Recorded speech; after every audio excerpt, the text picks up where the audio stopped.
শুভ সময় সবাইকে। সবাই কেমন আছেন? আশা করি সবাই অনেক ভালো আছেন। আজকে আমি চলে এসেছি আমার নাচের ভিডিওর কিছু ক্লিপ নিয়ে যে আপনাদের দেখাবো একটা নাচের ভিডিও করতে হলে কি পরিমাণ প্যারা খেতে হয় বা কতটা পরিমাণ কষ্ট সহ্য করতে হয়, এটাই আমি আজকে আপনাদেরকে দেখাবো। দেখতে থাকেন। প্রথমে বলতে চাই যে একটা নাচের ভিডিও করার জন্য সর্বপ্রথম আমাদের সিলেক্ট করতে হয় লোকেশন। গান সিলেক্ট করে নাচ তোলার পরে তারপরের কাজই হচ্ছে লোকেশন সিলেক্ট করা। আমরা সবচেয়ে বেশি প্যারা খাই লোকেশন সিলেক্ট করতে গিয়ে।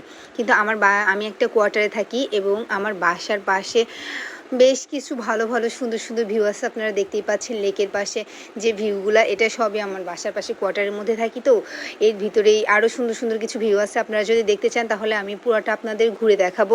এখানেই আমি বেশিরভাগ নাচের ভিডিও করি, কিন্তু সব করি না, কিছু কিছু আমি বাইরেও করি। সুন্দর জমিদার বাড়ি পেলে বা সুন্দর কোনো স্পট পেলে বাইরেও শুটিং করি।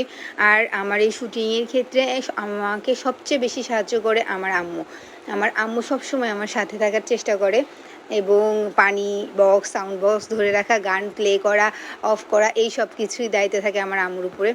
আর আমার যে নাচের ভিডিওটা করে দেয় সেই ভাইয়ার নাম হচ্ছে ইমন। ইমন ভাইয়াকেও অনেক ধন্যবাদ আমাকে এত ধৈর্য সহকারে নাচের ভিডিও করে দেওয়ার জন্য।